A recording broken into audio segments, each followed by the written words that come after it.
one of the most boring things to listen to. It was up there with C-SPAN. So today's July 22nd, 2024, and the U.S. Secret Service Director Kimberly Cheatle has refused bipartisan calls to resign. And I swear I fell asleep maybe 2 to 3 times because I was really tired. And I kept waking up, listening, and it was the same thing being said over and over and over. I felt like I was listening to a broken record. Every one of the people that was grilling this U.S. Secret Service Director Kimberly Cheatle had the same undertone of concern, which was for themselves.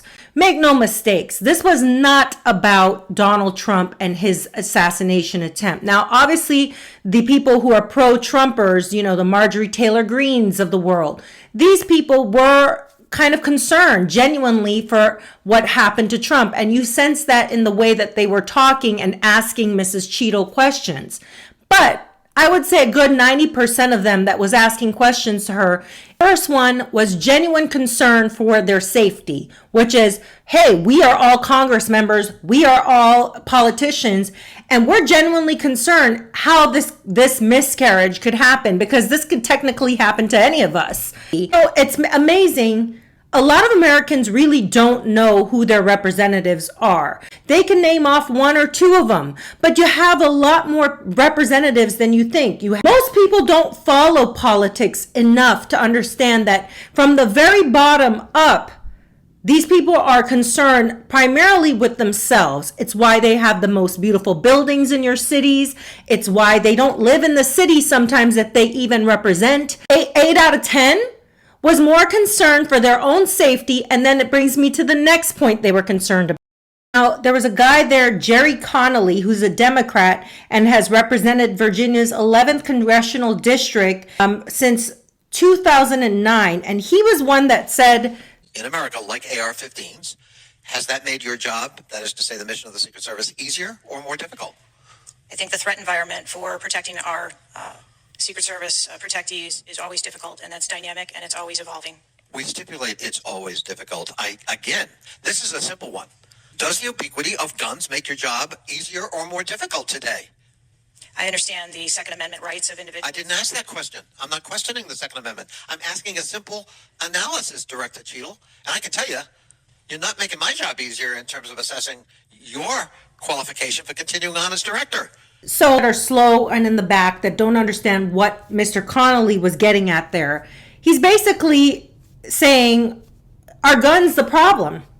Are guns the problem? And you saw the Secret Service director there say, I understand people's Second Amendment rights.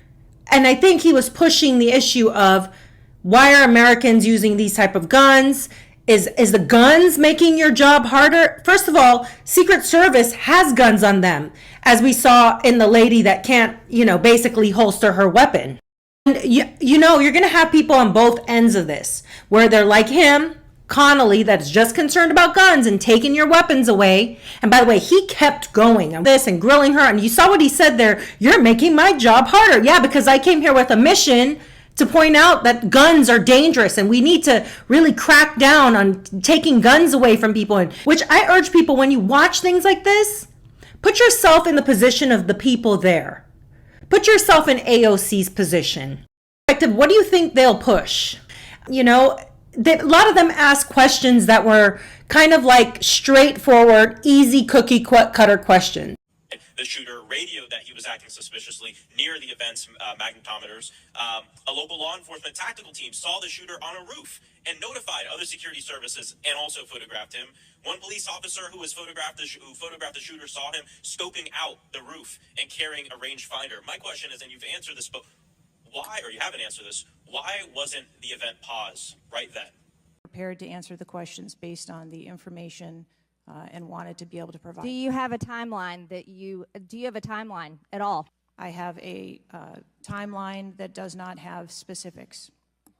Couldn't answer nothing pertaining to the actual case itself. She kept it very hush-hush, and all she did was talk about basically what she does as far as staffing, what she does as far as trying to make sure she has enough personnel for every event. If people ask for an event, she that's what you get. If you ask for 9 or 10 Secret Service, that's what you're getting.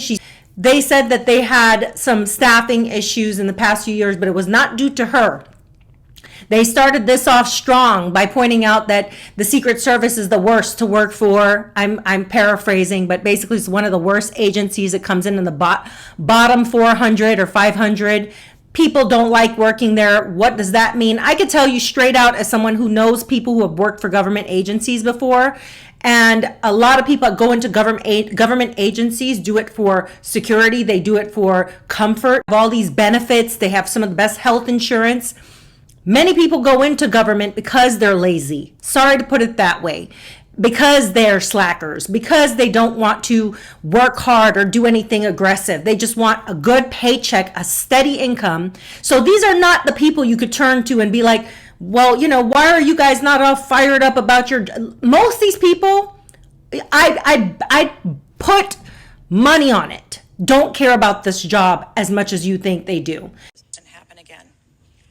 So I would like to explore how you got the job as director of the United States Secret Service. Is it typical for the director of the Secret Service to be recommended for the role at the behest of a president's family and senior staff, perhaps at the request of Joe Biden or Anthony Bernal? I got the job as a director of the Secret Service because I spent 27 years in an agency with a mission that I absolutely love. I started my career in Detroit. I worked my way up through investigations and protection. But you think you are the best person in the country to head the Secret Service? Yeah, of course she is. But this House Oversight Committee that held this hearing today to grill Cheatle about her security mishaps, everything that led up to this, why did this happen, has been one of these things where you see people on both sides of the aisle concerned.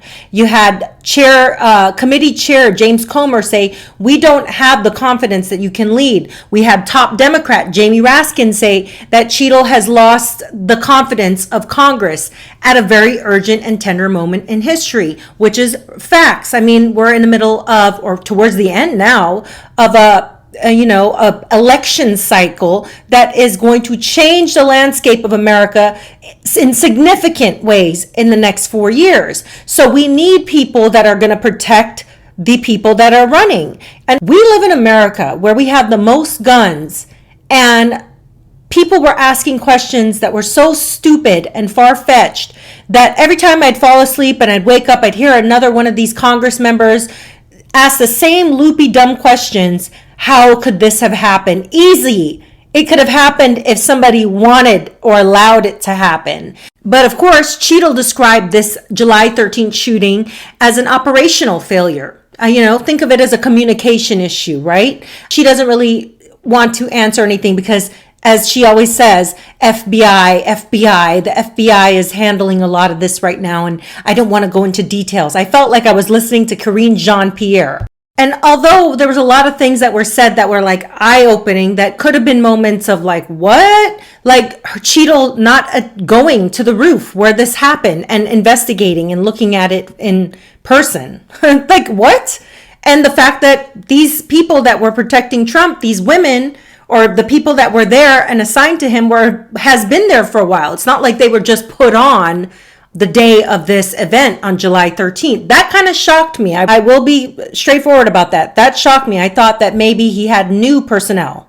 One of the things Cheatle does do best, and I will say she does best, is she dodges questions. She knows how to dodge a question. Maybe this is a skill government people know how to do very well.